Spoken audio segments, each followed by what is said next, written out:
morning, everybody. Welcome to City Life. I'm your host. I'm Linda Bown, and I have Lee Gitschier from the Greater Lowell Regional School Committee. And I think he's got a lot to talk about today. It's been busy. Shall we start with the superintendent? Superintendent Davis is retiring at the end of the year, and it was probably the best hire I had participated in. I got appointed that November, and then January the superintendent left, and we hired Superintendent Davis, and then March we get hit with COVID, and she's done a great job. I mean, if you look at the scores and everything, everything's gone the right way, since she took over, and I don't think we already hired another superintendent, Mike Barton.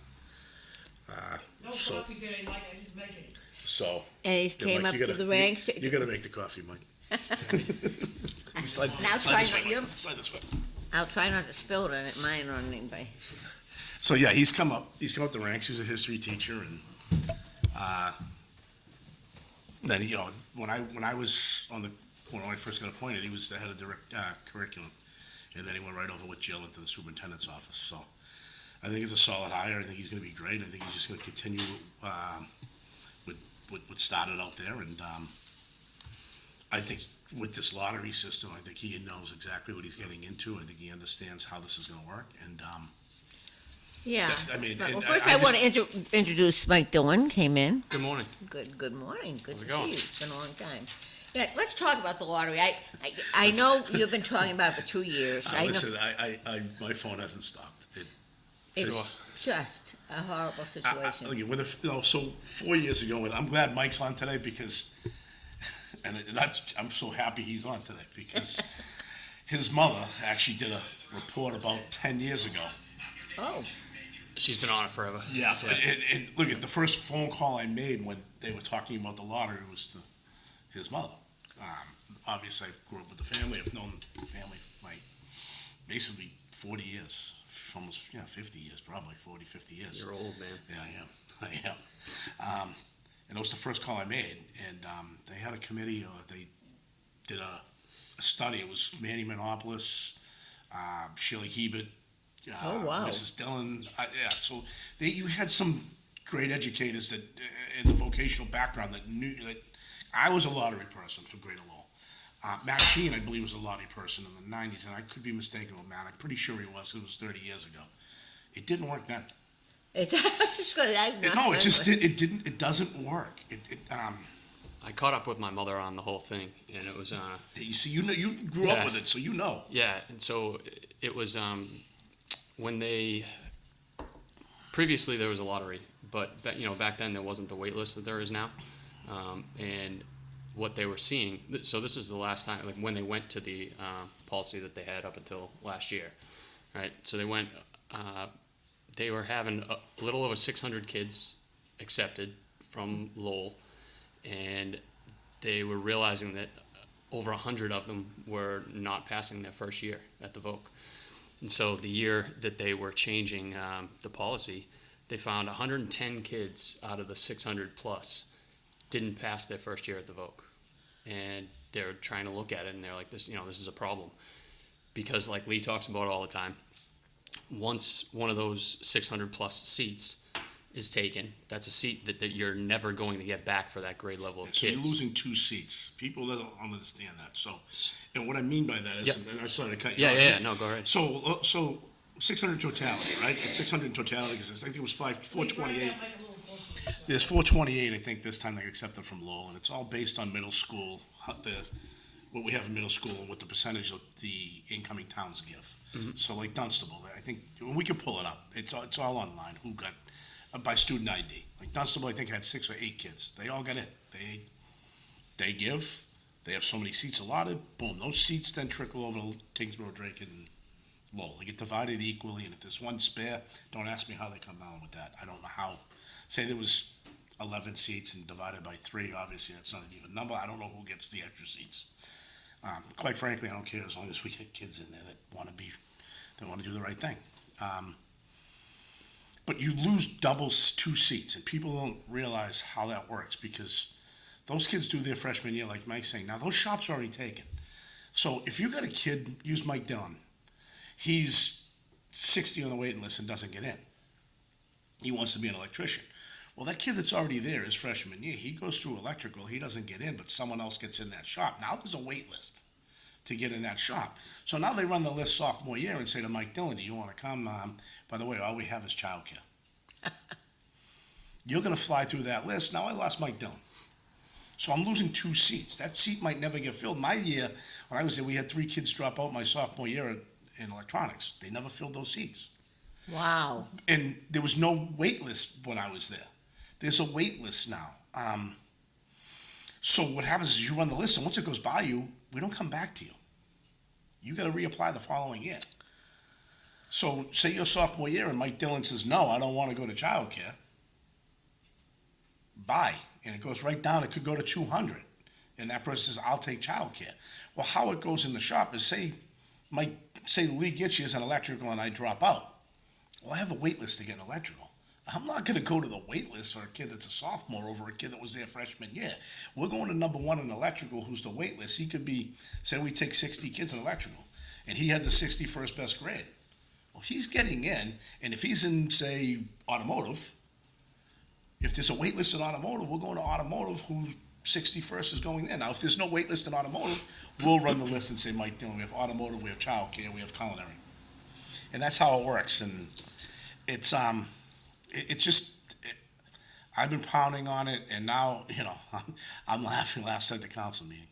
So the absolutely astounding thing about that whole number is they track those 110 kids. Yeah. Okay, so you have a class of 600, 110 fail their freshman year. Well, those kids, we actually held kids back at that time. Yeah. So they repeated their freshman year. Now we don't hold, nobody fails. That's a completely separate issue, but it puts another wrinkle in the whole problem. Yeah. So those 110 kids stayed back as freshmen, and they were gone from the VOC. Mm-hmm. They had to go to another school on their way back in later on. But they tracked those 110 kids. Not one of them graduated from high school. Any other school. Wow. By the way, this wasn't a singular year of information. So when I talked to his mother, this wasn't, say, 1983. What a study that is. It wasn't like 1983. They went back and looked at 83, 84, 85, 86, 87, right up into the 90s until they changed. And I don't know the year they changed the lottery system. I'm not going to tell you I know when they went from the lottery. Late 80s, early 90s. Yeah, I was going to say, it was, and I'd behoove you to tell me this is a discriminatory practice. I mean, we even got rid of the guidance counselor's recommendation because there were parents or kids out there saying that they told the guidance counselor they wanted to go to Greater Lowell and they didn't get any points from the guidance counselor. All you needed was a recommendation to say, hey, yes, this kid would be a good fit at Greater Lowell. Some of the guidance counselors are like, I don't think he'd be a good vocational kid, and wouldn't sign off on it, so he lost 5 points. I was blown away because this is the way that this is actually a better way to pose it. My mother asked me, how many of those 110 kids do you think graduated from high school, any high school? I was like, I don't know, 20% of them? 0. Yeah, I was shocked what you told me. 0 of those 110 who got selected into the lottery and failed their first year of the VOC ever graduated. Any high school.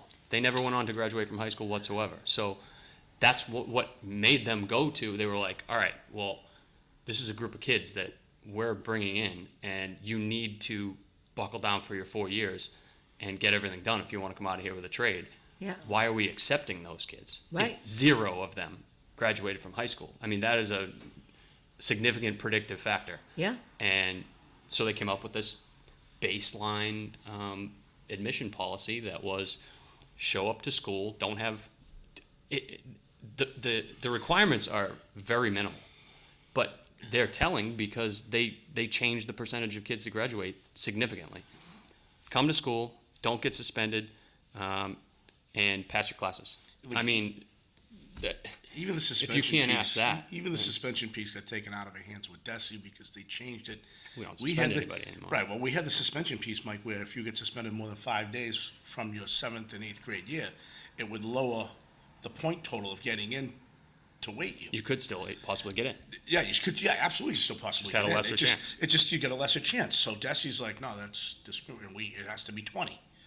Why? So- Do they want to destroy Yes. Anytime success, vocational? anytime anyone has success, that is, A red flag to them. yes, anytime there's a successful product going on somewhere, that creates inequality, and they have to rip you right back down to the middle. And see, in The his Voc is having success, Right. and so they're like, they got it a little too good. We got to pull them right back down to the And middle, and here's it's where I- pathetic, and it's Here's where hurting you our can't system. fight back with them, because if you look at the Greater Lowell stats, and Sean McDonough last night threw them out on the council floor, and I kind of laughed. I was chuckling. And my wife didn't even, she looked at me, she goes, is that those true numbers? I'm like, yeah, it's a majority minority school. We have more Latin, Black, and Asians ethnicity in the school than we do white. And there's only 30% white, 70%. And so there's no inequality out there. See, and this is what, it's almost to me the demeaning, the sending districts to Greater Lowell saying, no, we know it's better for you. You can't just go to school, get good grades, and get in there. No, we're gonna tell you what the problem is. And if you look at the DESE board, there's not anybody on there with any vocational experience. And when you have the student rep that has a vote and votes no against the lottery and tells them this is gonna ruin vocational education, when you have a 17, 18-year-old kid Wow. telling them this is not good, and you still do it anyway, I mean, so what do we have student reps for? We listen to our student rep on that. I mean, she has no vote, but we listen to her, like when we go over co-op numbers. Yeah. We ask her, what do you think the major hindrance is to co-op? And she threw out some stuff, and she's like, transportation. So some of our kids can't afford cars to go to work. I mean, if you look, we have jobs open, but we have no kids with cars. So that's a big obstacle we have to overcome. But I mean, like I said, getting back to earlier, when this was going on 4 or 5 years ago, the first call I made was to Mike's mother. Hey, Mike, Yes. that mic is to your right, give that to Linda. Oh, okay. Thank you. Was to his mother, because I knew she did a project on it, and I call it a project. It was well more than a project. I'm understating it when I say that. Well, it sounds like an amazing study. It was, and you couldn't get, and I probably shouldn't have named names. I probably missed a couple people that were part of that. I'm not sure Yeah, exactly but either, I know when you my put, mother was, and I remember her telling me Mr. Manalopoulos involved. did it, and Ms. Heben. You don't get better vocational people than them. No. That's where they came up. That's, Yeah. those are Bill Collins' disciples, I guess you call them, or that's where they came up. They know the vocational system in and out. And if those people tell me this lottery doesn't work, I'm going to back them. And then I voted no on it. And look, to the people out there, the list is the list. It goes by the student ID. We can pull up the list if John wants, and you can look down. I like, you would call me about a person in Tingsboro, and I'm like, look, this is what you have to do. And we went by the admission policy. If there was 10 absences there, try to get some of them excused. You get doctor's notes, you get them excused, you resubmit the thing, and your point total will go up. I never went to the superintendent and said, I want this kid in that school. It's not fair to the other people on that Yeah. list to do the work. It's like when I get called, hey, my son's number 6 in electrical. Can you get him in? I'm like, well, can you call the other 5 parents ahead of him? See if they can skip him. I'm not doing that. No, but you have pointed out that often they don't realize that they need to get Yeah, look at, letters let, from let me let me ask you a question. Did you go on and look at the admission policy and read it on the website? I'm not putting, I mean, the. but you know what I mean? At the time, I'm like, oh, no, this is what you gotta do. I mean, and, it's just education. It's me coming on here saying it, Mike saying it, and stuff like that. I mean, it's not, okay, let's start with not getting suspended, right? Yeah. Okay, get decent grades. Yeah. Okay, now we work on the attendance.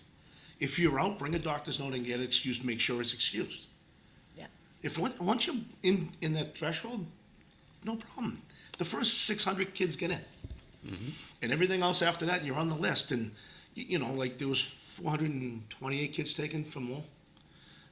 There'll probably be, if you're, and I look at it, this is me speculating, you're probably going to get 20 to 25 kids that don't want to go there. They probably, some of them just said, yeah, you'll get some kids to go to Lowell Catholic, Central Catholic, Collegiate Charter, give me some other high schools around here, but Bishop.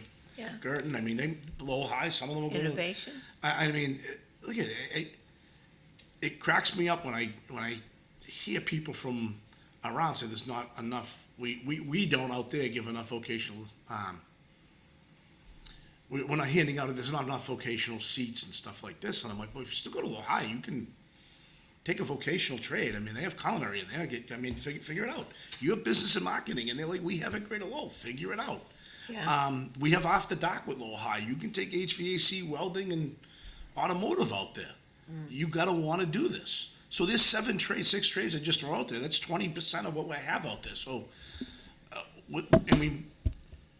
from the last 10 years, I looked this up yesterday, before I came on. We've taken in 300 extra kids. We were at 2,000, we're at 2,300. I mean, we built 8 classrooms. There's nothing more, there's no more room out there. You sit in where are we going to put it? We can't build on that soccer field. You'd kill us out in Tingsboro. Yes, we would. It's conservation land. I mean, it's not buildable. Yeah. You know, they're going to give us Vespa? Let me know how it works out for us. And I got 3 comments from the audience. The government is great at creating problems, not so great fixing problems.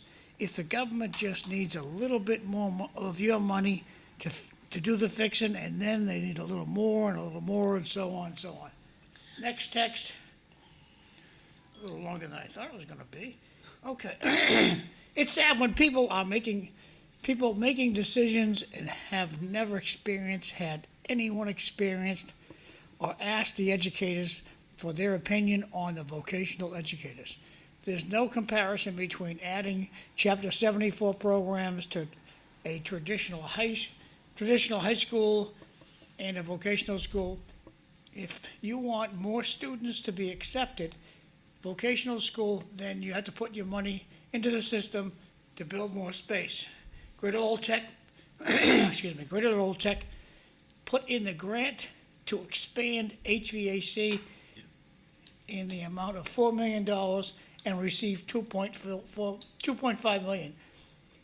Yet the same week, the state offered traditional high school $15 million to add to 74 Chapter 74 programs. The government, when they speak into the text, it just makes text. Okay. The government does not want real results. They want quick feel, good moments, and will never produce results. No, the government wants to create more jobs, and that's all the government really wants to do. Well, I don't even know if it's that. One more to go. Oh. Good morning. Are there any plans for another tech school in the area? that Back would over be- to you guys. That would be on the governor. I mean, she ran on that. That's exactly what needs to happen. And she hasn't done I mean, it. Mike sat in the school committee, so he know. We're in each other's wheelhouse about this. I have no problem with Lowell High having a culinary program. People get all tizzied about it. I mean, I have no problem with it. They should get Chapter 74 money for culinary program. They should start that. They should offer. I mean, we opened up after dark there. I mean, you know this. I mean, we had information technology. We actually had 4 trades where Lowell High started an information technology program. So we gave that back to Lowell High. Yeah.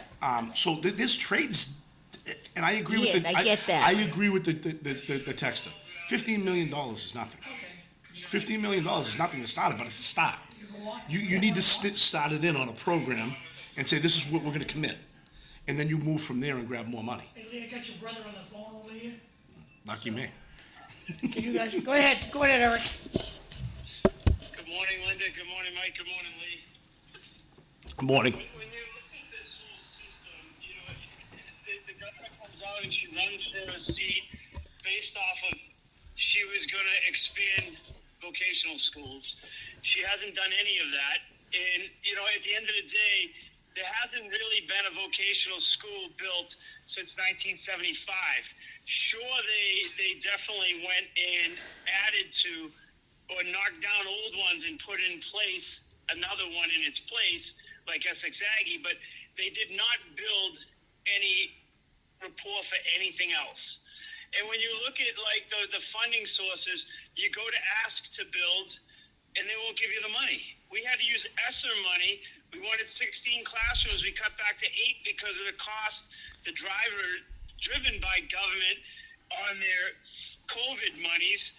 and cut us into nothing. And then when you're looking, we expanded, as Lee had said, from roughly, we were shooting for 2,000, but we would get like 1,900 to 2,300 solid. So you went up 400 people, 100 each class, and you're not getting any help from the state. And when you get the help from the state, it's a feel-good moment.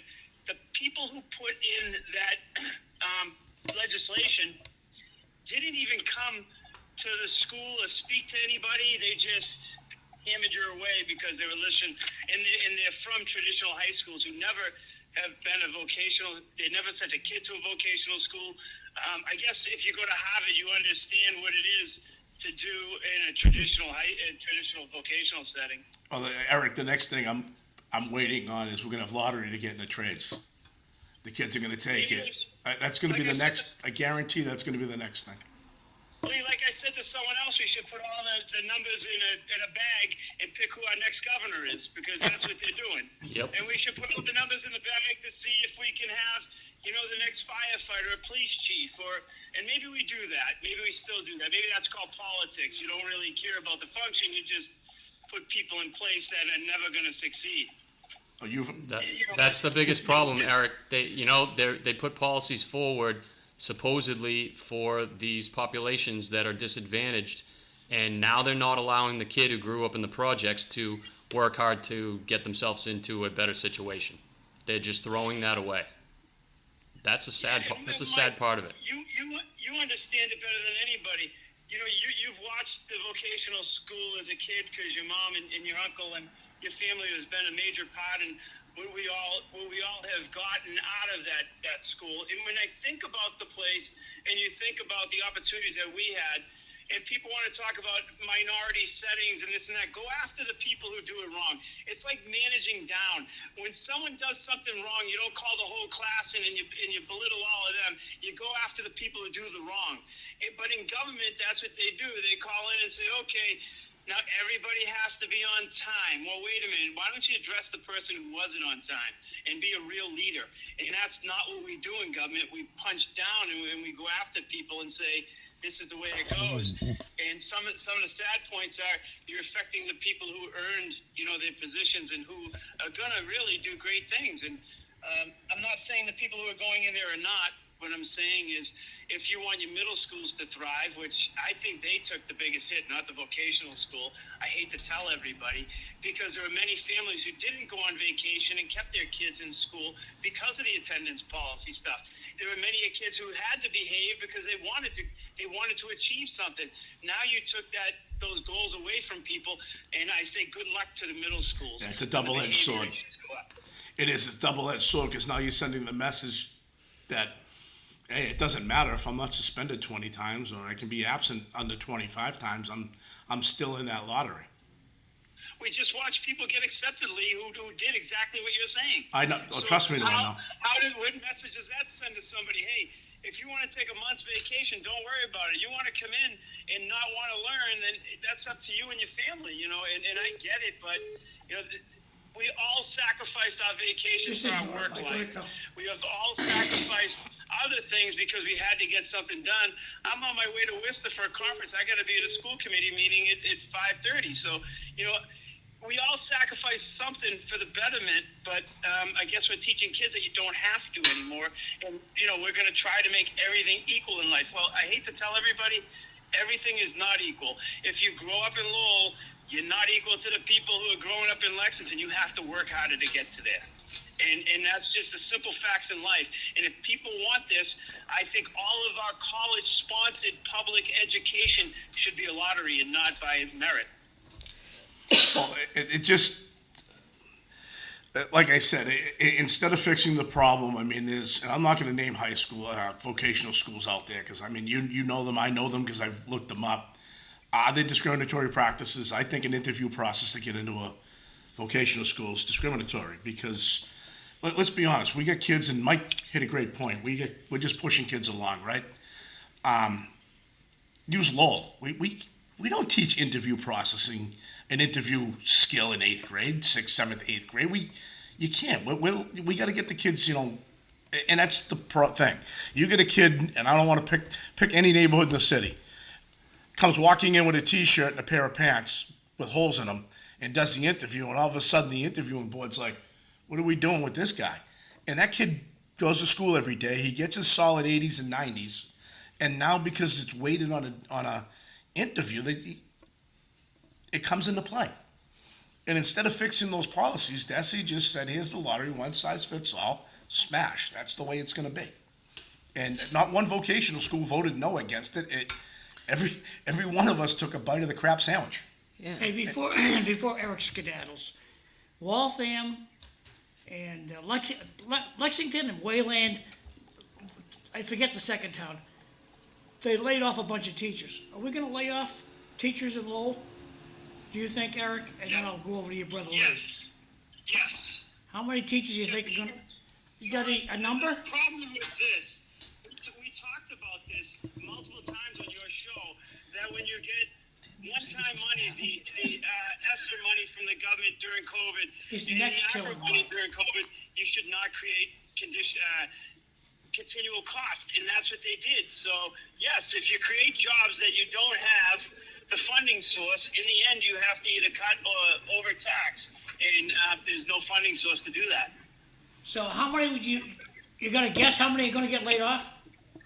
Well, we're having the budget hearings tonight, so I don't want to speak out of turn Okay. and tell you what we think. But there will be cuts. You know, the arts have cuts in them.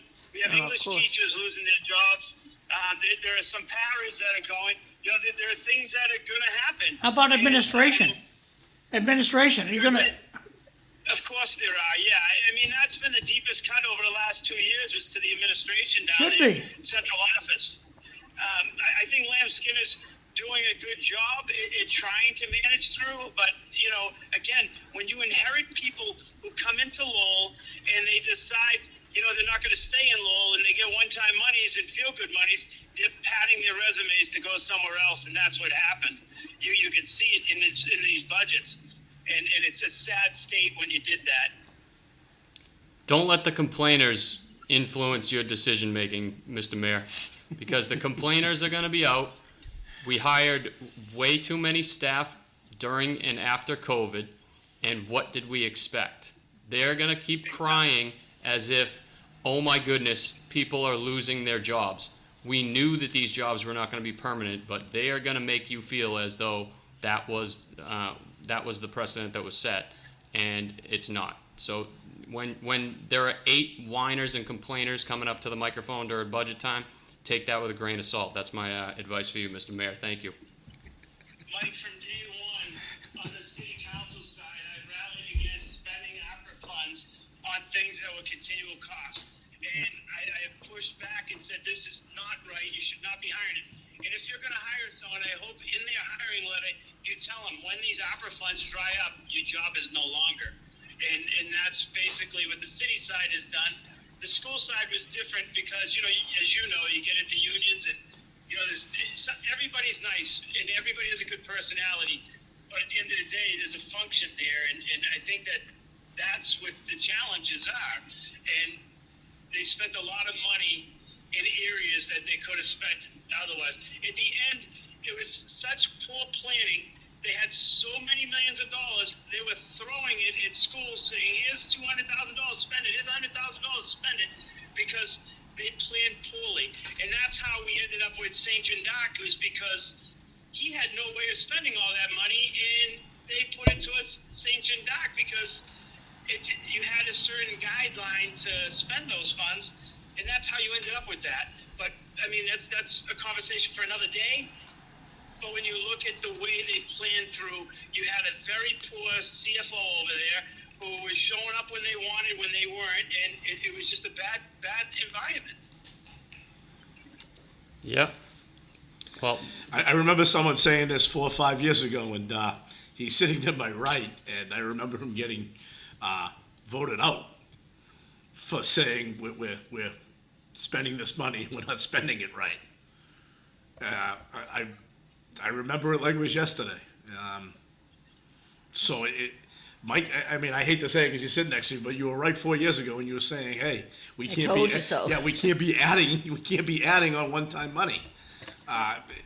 it's 100, the only way you add on one-time money is through attrition. Is someone leaving, we need, we'll put you science teachers in, but 2 science teachers better be leaving in the next 4 years, and then we're not hiring. Lee, ask your brother, any sparkles from last night's meeting? Hey, want to recap last night's meeting? Of course there was. We looked at trash issues, which, some people think that, the Lowell Housing Authority should get a pass. They can do whatever the heck they want in our city, and we should pay for it. And I am just the opposite. I think that they should be held to a higher standard and follow what our regulations are in place and clean up the areas that they're just getting away with a lot of trash and stuff like that, especially when we're going to go to an enterprise fund, and now it's going to be a direct cost to people, and we're looking, saying, okay, how do we make sure everybody is treated fairly? So there are definitely differences. There are a few, and I think every meeting is very interesting, and we just work through it. Like Lee was just saying about Mike. Even though you lose with your integrity. You lose with what you know is right and you believe is right. And as long as you stay on that line, you get to pick your head up from your pillow and understand you didn't do anything that would harm our city. And I think that Mike's example of his service to the city is that, he left with his head up high and doing what he believed was right. I still think Mike won. Recount. No, I still think you won. You're not there. You're not in the middle of this. And That was a that's win the win. in a way. I You're mean, right. look at Absolutely. it. It's a big weight off your shoulder when you can look Yep. back and say, "Look, I know I said the right thing. I did the right thing. It's a win. It's not a okay. We lost you lost an election, right? Okay, not a big deal. You weren't getting paid anyway, so There let's was just move on." definitely a certain amount of relief that I felt from, once that was over. But I appreciate it, Mr. Mayor. Thank you for the kind words. Hey, have fun in Worcester. Yeah. I'm trying to get there now. I'm going to be there for 7:30. But, again, thank you guys for everything. Linda, you're always amazing, and you're still one of my favorite shows to watch and be on. John, Thank you, Eric. again. Well, Thanks, thanks. Eric. Thanks. Good Thank talking you, to you. Lowell. All right, bye. Yeah, I remember back when Mike was saying this, and he took a lot of heat from the teachers. Oh, he took, He took a not lot just of from the- heat, Mike. He really, I mean, you did. You took a beating. a And, lonely voice out there. but he's right. It's and look at obviously I'll put the union hat on. Yeah, we're going to come after you. You're taking the jobs. Of course we're going to come after you. It's like 103 with Mockley. I mean, I saw it coming a mile away. The IBW going up to Eric. I mean, they think they're going to lose their jobs, but in the end, if Mockley comes to the table and does the right thing by the neighborhood, 103 is going to be fine. They have the contract. They're going to be okay. No one's going to lose their job. But Mockley's going to come to the table. And Mike was right. Let's use Greater Lowell with our money. We didn't lay anybody off. Yeah. I did not want teachers that got laid off. We took in tutors. And again, Mike and I probably are real close lockstep on how we feel about stuff like COVID. I wanted the kids in there every other week doing the trade. I didn't agree with staying home for the year. I understood from March to May. I understood the first 2 months. I'm like, okay, let's wrap our head around it, okay?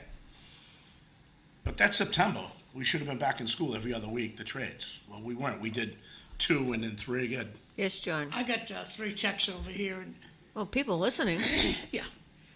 The governor and the politicians run on more education for the children. It's a disgrace that another tech school hasn't been built since the 70s.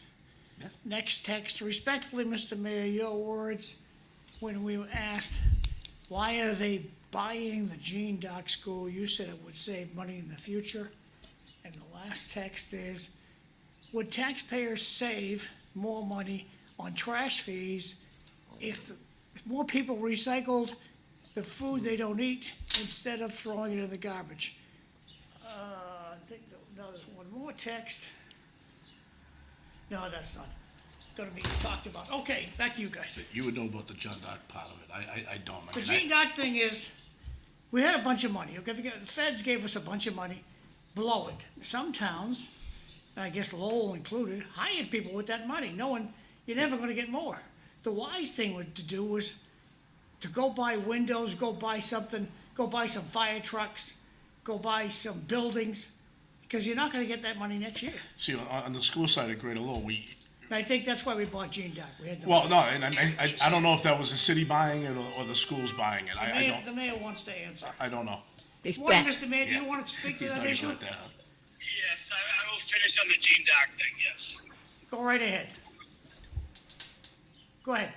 All right, thanks, John. So the Gene Dock issue was that we spend money sending special needs kids to Chelmsford, and there's a high rent that we pay, and there's high monies that are going there. So we've looked at Gene Dock, and it was absolutely to buy that property to save money. Now, where the funding source is, let me say that again, where the funding source came from was the school department side, because they had the money and needed to get it switched over. Now, the savings comes from the school department won't have to spend those monies over, which will be a major cost savings in the future. So that's why it went that way. But the funding source we found, because they couldn't spend the money in time that they needed to spend, so that's how we liquidated those funds over that way. So they helped us out get that building. But the funding savings goes to them, because out of their budget, they spend to the 80 school hundreds of thousands of dollars a year. And we're also looking at saving more money with the school department and looking at some of their administration costs with the rent for to house their administration. So we're looking at savings there to try to give the school department back even more money on that end. So sometimes the money gets shifted from one department to the other, and the texter was absolutely correct. We were trying to save long-term monies by using one-term funds, and that's how we did it. Okay, so now on the, speaking of administration, do you think we'll move out of the Beaumarchais building because we're ticked off at the landlord? It's not because we're ticked off the landlord, and we're looking for better efficiencies, and I do think that we're in a very good position to have those conversations and look at alternatives right now. And tonight we have an executive session to discuss some alternatives and see what the will of the school committee and the administration is for the school department, to see if there is a cost savings that we can give back to the students. In these times where money is drying up, we need to make sure we're doing the best with the money, and I think that there is an opportunity, and we're definitely going to try to execute it. All right, anything else on your mind? No, I just wanted to call back and say that the texter is 100% right, that the long-term savings is what we were looking at with the Jindak property, but we were looking at more than that on the city side, and we would be remiss if we didn't say that also the neighborhood had major concerns at the time with the state taking over that property. And so we really wanted to secure that neighborhood and make sure that we did the neighborhood justice, and I think we did. Beautiful. Thank you, Eric. All right. Have a great day. Happy motoring, Mr. Mayor, thanks. Thank you, See Mr. you. Mayor. Bye. Bye-bye. Well, I'm proud of us on that front, because that's one thing that I complain about often is that we don't like to spend money now to make money 5 or 10 years down the road. Yeah. And that's the type of purchase that it was. I was complaining about that during when the St. Louis school went up. Yeah. We had the transportation. I don't know anything about the Riley School, but this texter said, what did it cost for the playground at the Riley School, and was it needed? I like the little playground. Well, for the so kids. that money's part of the COVID money. So that was a one-time use. You get, and I only know you can only spend COVID money on certain things. It had to be, and that was part of it. I mean, that was part of the COVID money, and I think that's good. I mean, I see the Another Calvin text Park from- one. Another text from the audience, COVID related. Wasn't COVID money going to school systems to update HVAC and ventilation, et cetera? Yeah. In its existing buildings in response to pandemic, rather than a windfall? Yes. Yes, yeah. But Yeah, there's government waste, and we were given way too much money for issues to mitigate the whole COVID experience, and there was a bundle of it left over, and so schools found any way that they could possibly justify using that money. I mean, you still ideally, have bubblers in packages, right, downstairs in basements that they were supposed to put in for COVID? yeah, I'm And sure. so, yeah. I'm not even aware of it, but there's just like everywhere, anytime they allocate money, there's a ton of it in every single district that is, put to waste, and you make when you have money left laying around, you can try to find a way to justify it. But the playground's a good use. I mean, the idea of the COVID money was for districts to be able to operate under the strict and tyrannical rules that we had going on during COVID, when you could only have a couple of kids in a building. You had to have more teachers, more staff, because everything was more difficult, and it was to get through that time. But this is all just layover money from that situation that districts were able to justify the spending all the way up until I think it probably ended, I think it was 23, 24, 25. Yeah, But those ended last dollars year. are getting, they're getting spent now. And it ended left last over. year, because we had, like I was saying, 25, yeah. Yeah, so when the kids were home for that year, they took it, and let's be honest, the kids took a hit learning online. I mean, You guys were out for a year. Lowell was we were out, a year and a half at least. Well, we were out for the 3 months, and then Yeah. we came in. I think up into December we came in 2 days a week, and But so. it was the shops. They should have been in. Well, You they can't teach somebody how to cut my hair So online. so that January, 2 months, so almost 10 months later, we went to every other week, and the kids came right back in. I was out of office, and they January. still extended it. Yeah, you guys still. I texted Sakari Chow, how could you, after that vote? Yeah, I And mean, I was you like, guys were he's on like, full, oh, yeah. it's only an extra 2 weeks. And we found it was look at it, and Mike knows this. Like, so the MCAS comes in ninth grade. You can take that MCAS. So we had kids that were out of school for a year from Lowell, and we hired tutors with ESSA money, and we told them right on the spot, look, this is a 1 year. When this money's done, you're done. So this year in the budget, we cut 8 tutors because the money's gone, and we can't. We're not adding to the budget. We look at it's tight out there. So I mean, it's tight. I mean, you see what's going on now. And I'm just glad we didn't misspend the money or add to the books.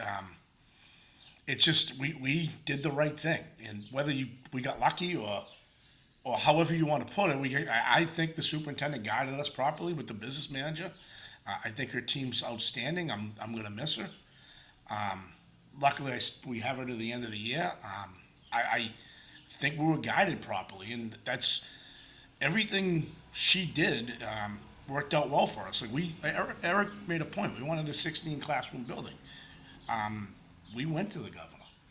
We would have had to go back to the sending districts to ask for money to make up the shortfall for the 8 classrooms. And look, we're still paying off, and people have to realize we had a 20-year or 30-year note on a rehab project out there. We're still paying that off.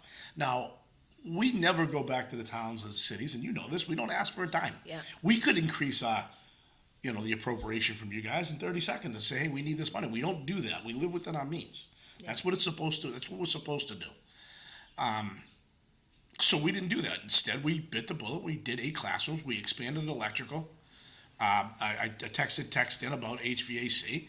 We got a grant. We expanded electrical. We took the classrooms behind electrical. We moved them outside. And there was a wait list for electrical of like 60 kids, Mike. So we're not bringing 60 more students. And people don't realize this. In academia, I can't put a freshman in a senior seat that's out in co-op. There's requirements to take calculus. I'm sorry, a freshman's not coming in that can take calculus. Yeah. So he's got to be in algebra and algebra 1, and those are freshman classes. So we just can't say, hey, we're going to take another 500 freshmen in because we expanded by 8 classrooms. Okay, I got 3 comments from the audience. The incoming new superintendent of the Volk School, will he or she make more money than the present superintendent? I'll let you know next time I'm here because we're going to negotiations next month. On another note, the pothole crew is doing a much better job this year than years past. The roads in Oz, meaning Tewksbury, are not so good. Whipper Road is a mess. And the last text, a playground is a good use when you don't have other schools that need boilers, peeling paint, outdated equipment, respectively. Well, and my excuse for that is when you have a piss poor manager who doesn't know what's going on, things get screwed up. Yeah, but you got to understand, the COVID money couldn't be used for the boilers and the peeling paint and the... Why couldn't I? Because it was out. There's certain guidelines on how you spend that money. So you couldn't buy a boiler? No. Okay. No, you could redo the HVAC like Mike's saying, because they allocated so much for the HVAC. But no, you couldn't buy the boiler. That's why they keep going through the MSBA for these boilers, that there's shelf lives on it. And They don't want the MSBA project being put off. Well, I take at it all. back about They the want that manager- money I take going it through back about the manager MSBA. for that swing then. yeah, no, John, you hit the nail on the head about mismanagement. Like, look at, you got a shelf life on a hot water tank in this building, right? You know in 10 years it's gonna go, so you be proactive. At year 9, you're looking at that, right? Do I have the money to replace it? Let's replace this because I know I could eat this, or you at least put it aside for when it goes. You have it and let's do it. We don't do that. They don't Well, do that. in my little world, see, you can't save money, government can't save money, I don't know, they created some stupid law, and I get a kick out of, there's certain laws they like, which they'll abide by, and other laws they just say, we don't touch those laws. And sure, I have the money for the new water heater because it's 15 years old, because I know it's 15 years old. Right. But it's, when it goes, I'm not gonna replace it just because, oh, it's time, no, when it breaks, I'll get another. Well, and that's the problem in government, because then the money's not there, right? They don't have a plan in place. Let's use, like Eric brought up, the fire trucks. Yes, this COVID money was the perfect money to use. No, that. I blame the fire department's union. We have different guy right now running the union, which is great. But the fire department's union fell down on their duty, making their union members drive faulty trucks. Well, they should have been at the council meeting every year yelling and screaming, well, this truck's no good. They should You're have said, right, "Don't Mike. You're drive right. that truck." You're right, John. I mean, you have Okay, a point. over to Verizon, okay, if you have a wheel falling off one of your goddamn trucks, are you taking it out on the road? No, it doesn't go out. You gotta pass the DOT Exactly. check. We have to walk around that Unless- truck every morning. You have to go, and if there's a tail light out, you're writing it down. Tail light's out. Now it's on your boss. If he tells me to go out, I'm going out. If I get hit with the fine, he's getting it. 90% of the time, there's a mechanic there. We just bring it over and he fixes the tail light. If it's something minor. Mike was here for years complaining about the fire trucks. Yep. Not the union, though, but as a firefighter. And I used to bring it out all the time, and it was appalling what they were having to do. So like, how Wear are masks to go into a fire, for God's sakes. how are the new trucks operating? They, well, working good, we got some New problems. trucks, I have no complaints. Every company in the city has a brand new truck. We have spares available. They function well. A couple of the things that are huge for the department are we have universally the same trucks. So you can shuffle manpower, and everybody knows how to use. If you're on a ladder truck, you know how to operate a ladder truck. If you're on an engine, you know how to operate the engine. Because we used to have just a variety of different brands and different styles of trucks, so that simplifies things for everybody, for All our the trucks work the mechanics. same way, yep. Yeah, I mean, same buttons, same functionality, everything. Slight differences, but that's huge, and they're great trucks. They pump well. They're Do we so have that's any going well. bucket trucks? We don't have any bucket trucks. The downtown company, Ladder 3, I believe is still a bucket. Yeah, Okay. I think we stuck with the same almost type, like model or type of truck, but Understood, thank you. Oh, Mike, upgraded. What's the shelf life of these? Like 10 years? It's 10 to 15-ish. So yeah. you're I don't know still what gonna, NFPA says, but you'll be around for the next, if there's a next round of new trucks, right? They should be dropping. oh, no way. I'll be out of here. You'll be out. Okay. I didn't know what you had for time and the age and how that works. Well, for you guys. that's going to be the very interesting part. Is right now it's incredible. Nobody's driving a truck that is wasn't built in between 23 and 25, Quite bluntly, which is okay, we should- incredible. But you We should should spoke grab the about it. university. The university's got tons of dough. Yeah. We gave them $750,000 last night, and the excuse was, because we always have. That was in some kind of a contract. And like we gave away the pocket in another garage at the university. We should tell the university, we want a brand spanking new, 2 new street sweepers a year or a new fire truck a year, every year. And make the university give us that stuff. And the same thing goes for Middlesex. Send us 5 police cruisers. Send us 5 new captain cars for the fire department. That's what, we should grab these people and make them spend some of their money helping us.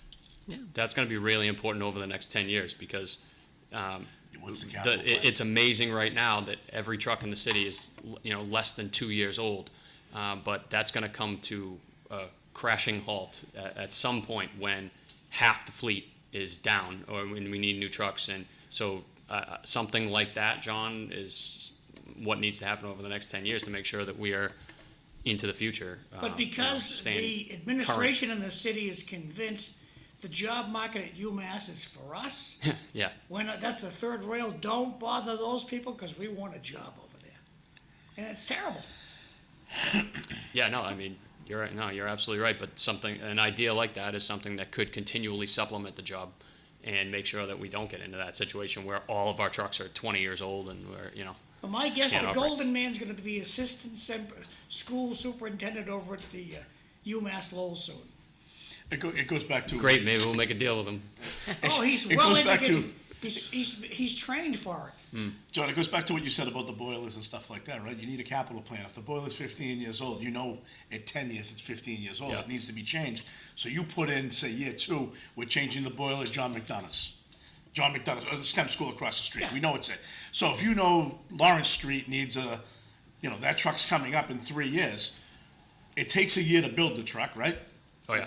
Okay, so Yep. you put in, I need a capital plan, we're gonna replace that truck. Then the following year, you replace that truck. So Lawrence Street, is it in good shape? Now that's a spare. And you slowly do that. Now, it remains to be seen, are we gonna do that? And that's gonna be the problem we're gonna hit with. Good We have point. to keep Mike on as a squeaky wheel to keep talking about it, and that's what he did month after month. Because I know I wasn't aware of what was going on in the fire department. I don't think anybody was, and you brought it to their attention, and I give you credit for that. So we'll have you stay on about a Keep you maintenance plan. updated. Yep. Interesting point from the audience. Wait until the lunatics at the State House want us to have an electric fire trucks. Oh. Yeah. Well, it'll happen. I mean, it's somewhere in the plan to by 2035 or something like that. I'm sure there's a deadline, but they want to demand that you change over your source of power before they're actually ready to do it and it's financially feasible. These new engines we have, are they electric pumps or mechanical pumps? They're all diesel. So they run directly off a diesel engine? Yep. There's no, electricity involved. Nope. Gotcha. The electronics are better, like our lights are better, more lights, more powerful lights. I mean, you're driving down the street at night, you throw on a bunch of high-power LED lights, you can light up the whole area, which is great, but they're still running off of diesel. And it's Okay. clean diesel. It is actually amazing. We used to have, a huge worry is we back these trucks into the firehouse, and our houses are not set up. I mean, I sleep 8 feet. Close. I sleep 8 feet away from the exhaust of the fire truck, and that used to be a real issue. But now the clean diesel, the way that the people that trained us and provide the information about our trucks is that it's very clean. It's much less harmful for you to breathe in because it burns a lot of it off. That's another thing that the fire stations need to be, they Hy- have to be updated. Hypothetical, I know the answer. When the dust settles, who will retire with a higher pension? Marty Mann or Tom Golden? Marty Mann Marty has Mann. like 15 pensions from. Yeah, all this Marty stuff. Man, it's not even close. It's not even close. Marty got the higher But pension. Tom Golden, he'll retire with about 250 grand? Well, what's he? So far. So what's he tapped out at right now? What do you think? Say he retires at 300,000. So it's 240,000, 80%. Yep. Not bad. I mean, it's not. I mean, whatever he retires at, it's 80% of But that. that's the law. Yeah. Yeah, I mean that's the way it is. Yeah. And if we didn't pay that money, he'd go someplace else. No, he wouldn't. Who wants him?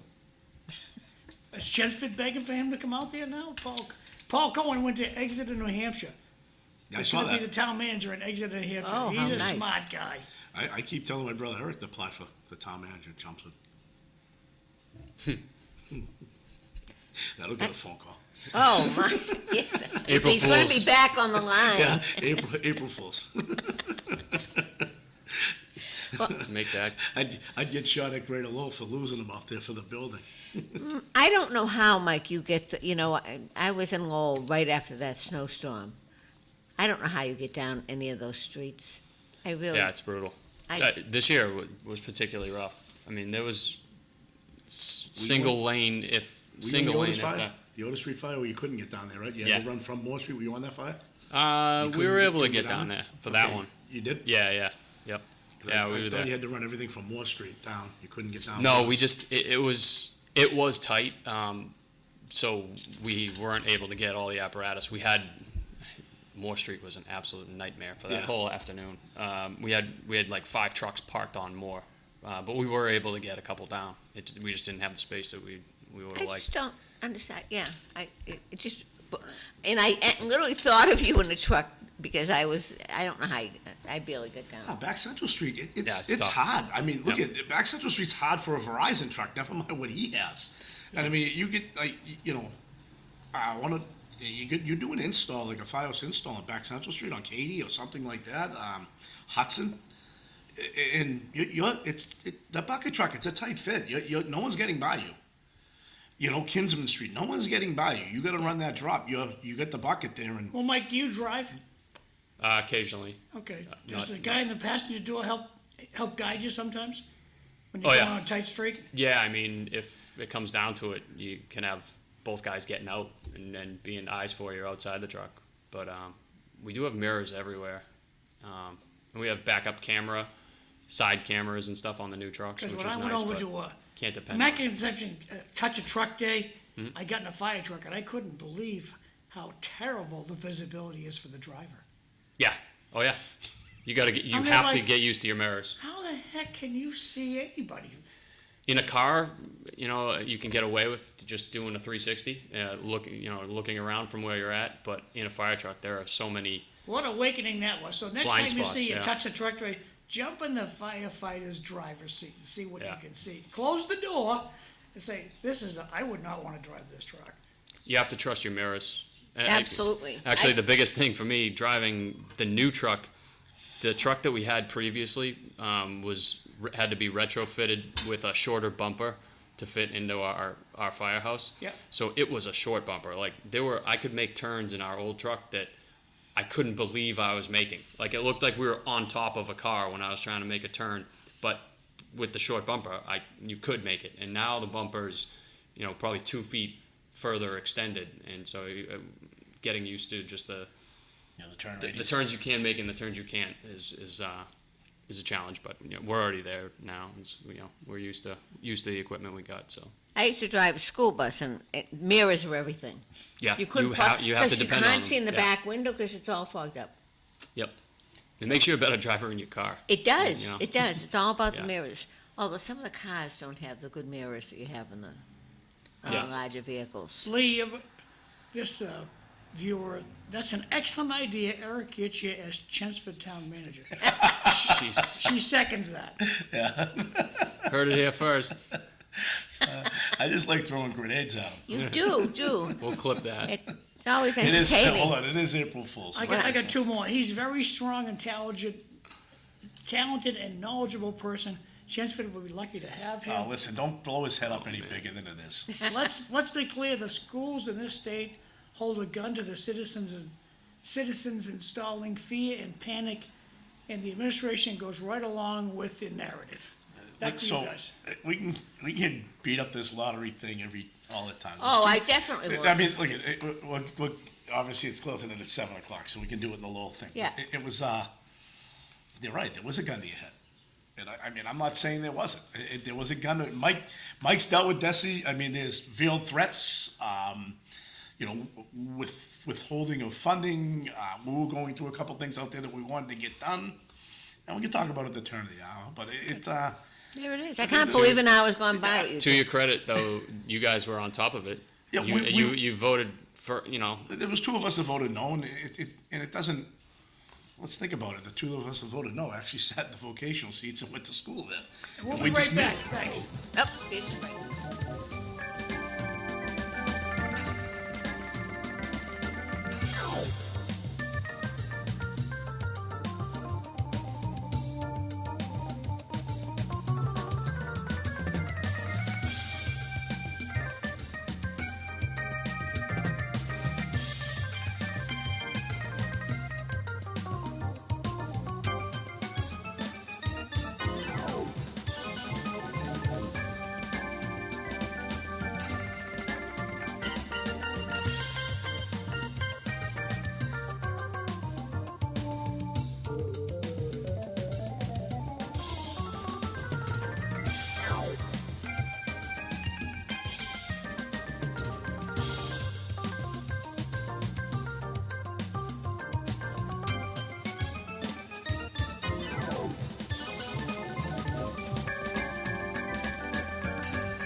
Welcome back to City Life, and for those just tuning in, I'm Linda Bown. I'm your host.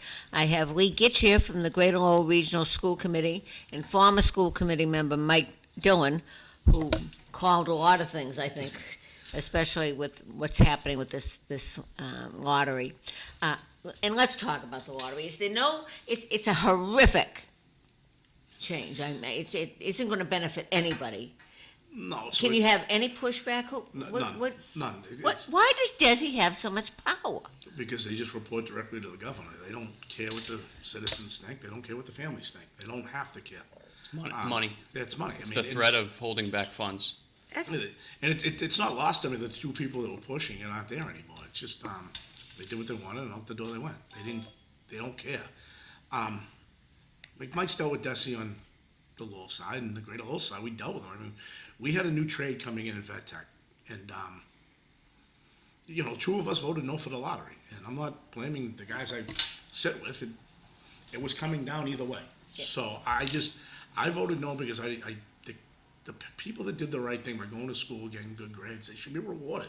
It shouldn't go by luck of the draw. And, it shouldn't take, okay, let me sit here and watch a seminar. Let me attend an open house.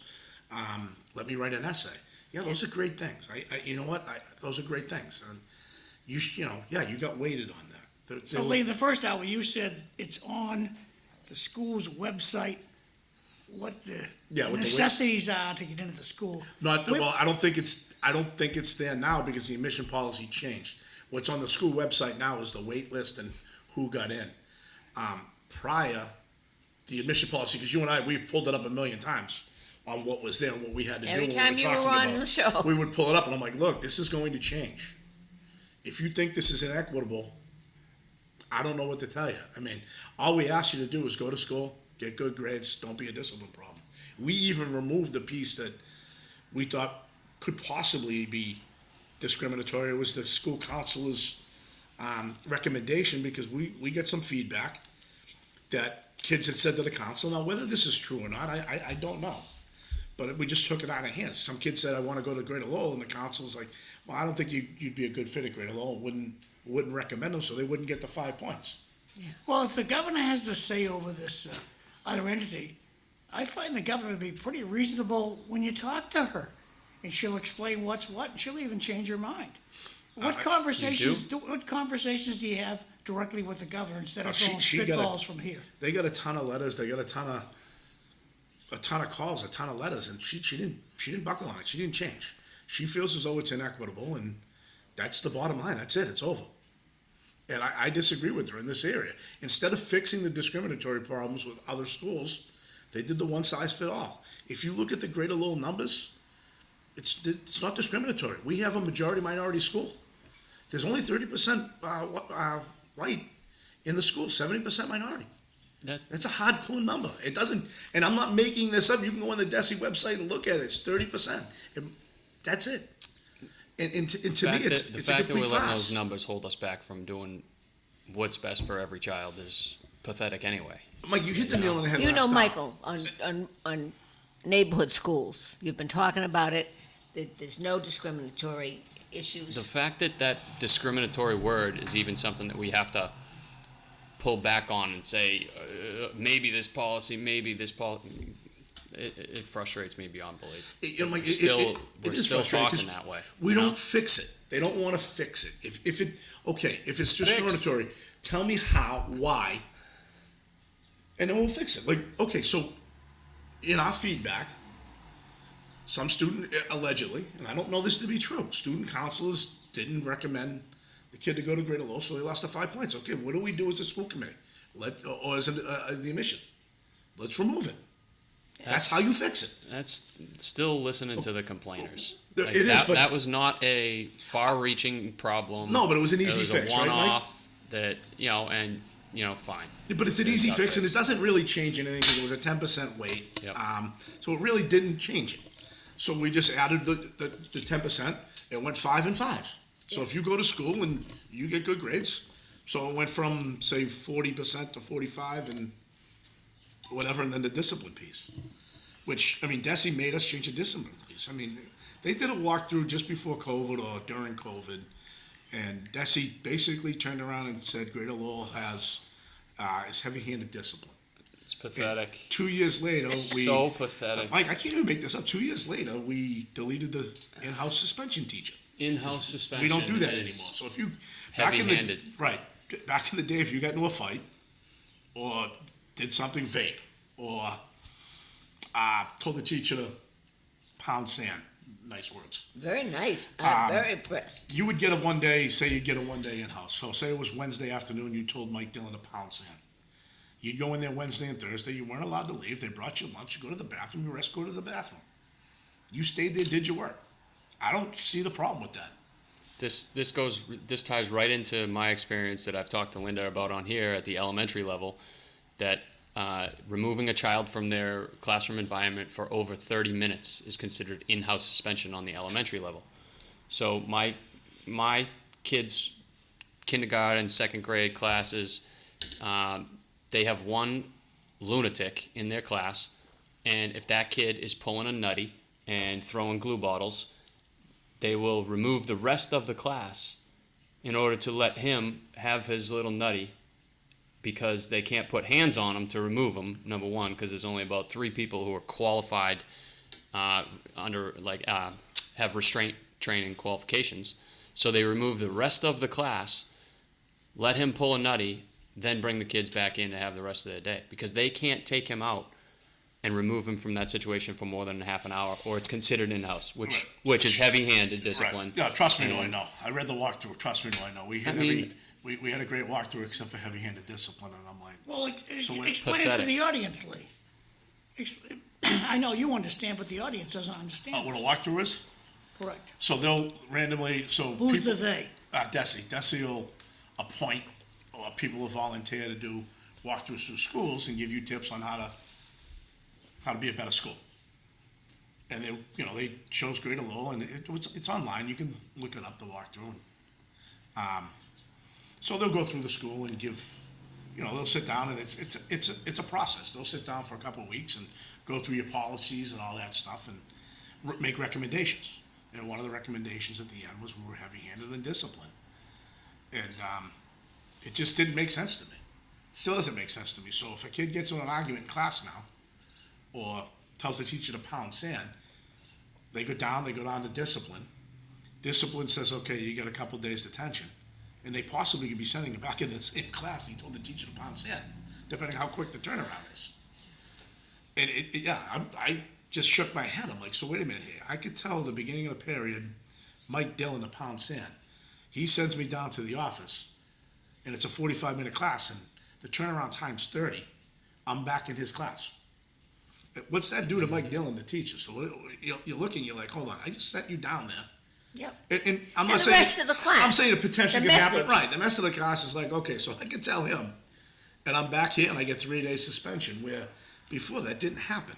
Well, I can When I only was there, it imagine- didn't happen. You'd be an in-house. I can only imagine what it does to the spirit of the teacher. Yeah. Send Yeah. the kid to Crushed. detention. Yep. Yeah, the situation Mike just said. What's that do to the? It's okay. So it's telling the other kids we have to leave a situation. We have to leave the classroom, not the problem. We're not going to address the problem. We're going to disrupt everybody else's day to fix the problem. The best example I ever saw Doesn't make of sense. bringing the issue to the elected leaders was a guy by the name of Buckles Nolan. Yeah. Buckles, When he brought God the pig in bless the him, elevator. he was ticked off about the basketball being played at 3 o'clock in the morning outside his bedroom window. So he brought a basketball to the city council meeting, and he just stood there bouncing the ball. Is this before your time? I know who he is, but I don't remember The best So all the incidents. May he rest in peace, but that was all of a sudden, it wasn't on the agenda, basketball came up and he got his way. Like, he brought a pig to the council in the elevator. The pig went bananas. He jumped in the canal. He's had some good ones. I was I probably know of him, but 14, I 15, was 16. not around, Yeah, he was great. Right over here, right? John, was he in the Yeah, he was in Yeah. Bishop Markham. yeah. But you bring this trouble to the elected body and you just sit there and disrupt their meeting and see how they like it. Yeah, he was And they can't kick you out of the meeting. You can't kick me out of this meeting. It's a public meeting. There's no reason I can't blow my foghorn. There's no rule I can't use my foghorn. Yeah, I mean, so the lottery thing with Desi, there was a lot of veiled threats. We wanted to expand a trade out there. Vet Tech, we're going through that. The lottery comes up. Desi's got you. Yeah, They got you. you need funding. Because anytime you want to, yeah. anytime you want to make a decision that is not what they are saying directly, everybody else on the committee and everybody else in the school system says, we can't do that. Desi gives us all the money that we need to run the school. Right, there's veiled So threats. even if you build up the courage to, everybody else is freaked out and scared that Desi might not give us the money to educate our kids the following year. Right, which That's the pressure. You're I under. would have. So I voted no, and Matt Sheehan from Dragon voted no. It passed 6-2, and we live like I wasn't mad about it. I was frustrated. It just to me, and let's look around the state. Not one vocational school took on Desi. Everybody said, okay, this is what we're doing. Well, Now, if we took them on, and I'm like, let's deadlock this. Give me 2 more. I want Yeah. 4-4, and tell them no. I don't know what happened. When we have Vet Tech right now, they approve Vet Tech after. Next year we have Vet Tech coming in. So I don't know what would happen. Unfortunately, it probably wouldn't have mattered for you guys, even if you voted, right? Yeah, we're going to cheer. They They would have ended just up mandating they would have it, just right? put it down anyway. They They ended up do it mandating anyway. it, so we had to come up with something. I mean, we even went back to Desi to weight it the way we had our admission policy, to do it weighted the way with the attendance, discipline, and grades, and they told us no, you have to change that. So if you go to the open house, you get a weight. If you attend a seminar online, you get an extra ticket, and if you write an essay, you get an extra ticket. I got some questions and Was it comments okay? from the audience. Question from Mr. Dillon. Will the housing that's being discussed over at the mill on Beaverbrook Mill affect the gym? That's a flipping out gymnastics question. We're hoping that it will shore up the roof so that we don't have any leaks in our gym, but it's definitely going to affect our business. So they're building a 6-unit. Private developer or the town? It is the people that own the building, private developer. Okay. So they're building a 6-unit directly above our gym. They're basically adding 2 more floors onto the same building. We've been assured that they're going to keep us open through the construction. The construction, I am sure, is going to have an effect on what we do. But the plan looks like it's going to allow for us to be open, and they have assured us. So we don't think so, other than the fact that we're going to be dealing with construction, of course.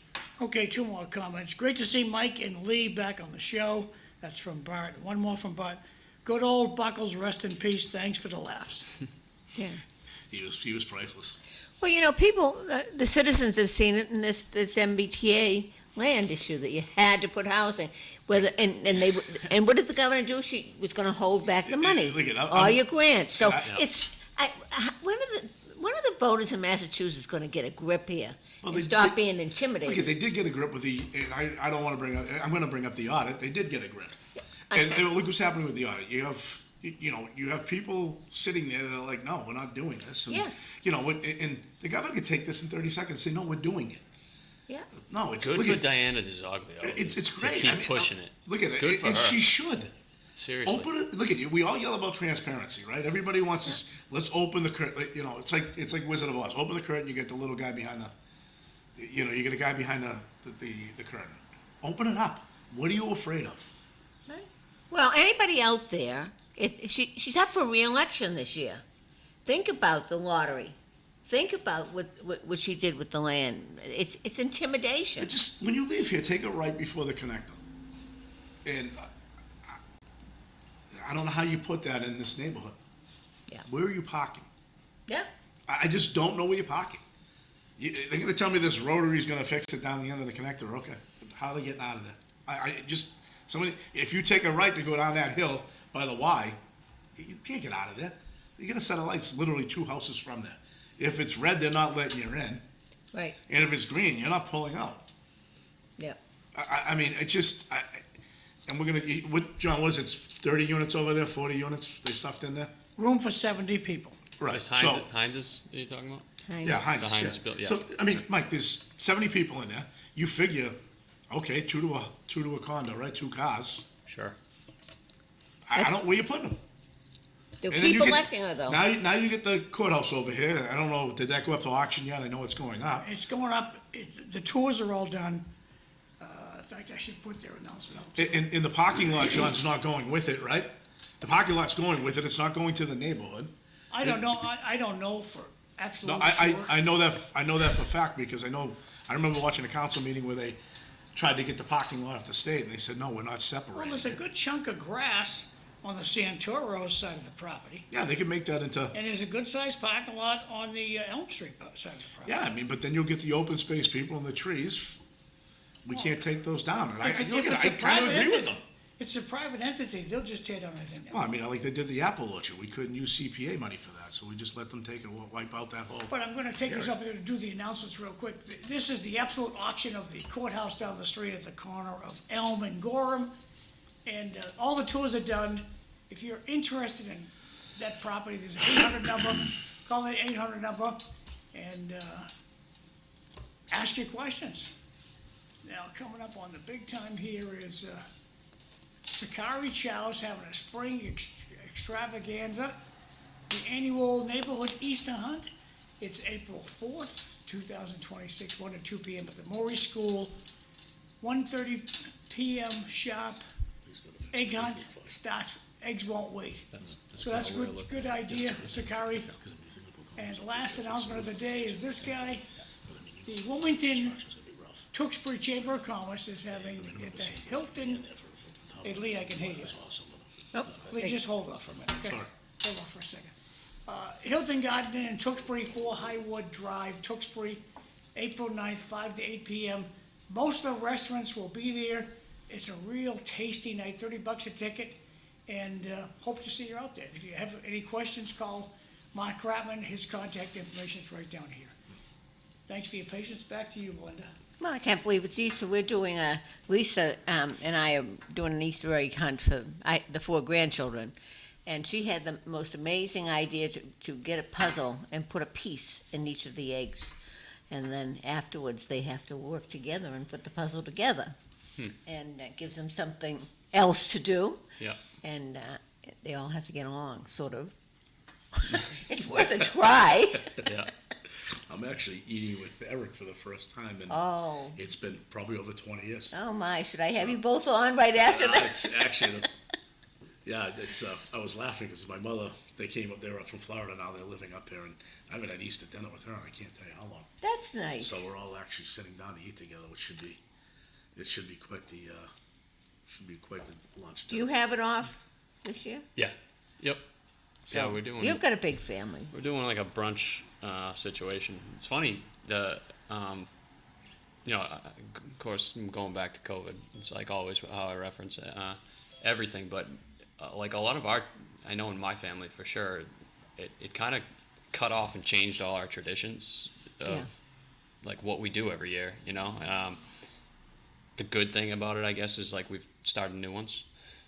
I mean, forever, right up until COVID, I pretty much knew where I was going for every holiday. You kind of had the same family gathering and everything, right?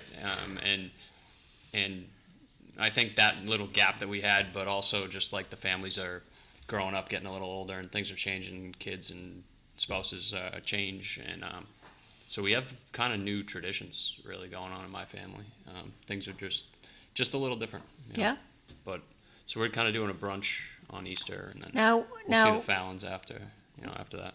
your girls. Yep. What grades are they in? You've got a young one. Yep. Preschool at the Voc. Best preschool going out there. All my kids have gone through the Voc. Yeah. Well, if you want your kid in there. Listen, it's the best hidden secret. The preschool at the Vogue is unbelievable. Yeah. So the Little Griffins preschool out there, and it's great because there's 3 teachers, 3 regular teachers, but also there's a whole group of high school kids who are trying to be teachers who work with our kids every day. So, so I have one still there. I have one in kindergarten and one in 2nd grade, and one's a junior in high school. So we got the whole span right now. Are you happy so far with the education they're getting in Lowell? No. but I want to just throw it out there. we do it anyway. I've wanted to homeschool them, to be honest with you, but haven't really pulled that trigger yet. But you know, ask me next week. We might be going there. You never know. Pretty It's frustrating. just going to right? take one incident to push me over the edge, pretty much. Well, and we're all having those incidents, unfortunately, with public education. Yeah, The teachers themselves, you know, individually, I haven't had anything. You know, they've had good teachers, but the system itself and the administration and the discipline, and it's just not there. It holds it Yeah. ties their hands. Yep. Yeah, that's the sad part about it, because you can't do anything within reason. That was a for complaint. discipline. That was a complaint about Desi, really. Yeah, You no, know, it is, I mean, absolutely. that's what it is. That's the driving factor. Yeah, yeah. It absolutely is the driving factor, and they stir the pot, and you know that's the drive. However you want to take it, stir the pot, drive the bus. They're the driver of majority of problems in the classroom, and you know it's crazy. It's just it's crazy on the stuff they just don't want to do their job and fix things. You know, it's a one size fits all. Like he said, the child in the room. You can't remove the child. It's like, wait a minute, why can't we? You know, So how do you fix this, Lee? you go after Desi. You have to. And so what Or you turn tactics- around and you don't listen to them. Yeah, and go they don't pay after the price. governor then. Right. What tactics is your school doing to Desi? Now nothing. I mean, we So you're turned going to eat your around. own I mean, words. Nobody wants all to of talk us, to Desi. all of us came on this show. I mean, you heard Freddie, you heard myself, you've heard Matt Sheen. We came on and said, hey, we got to write letters, we got to call, we got to get to the governor, and we did that. It fell on deaf ears.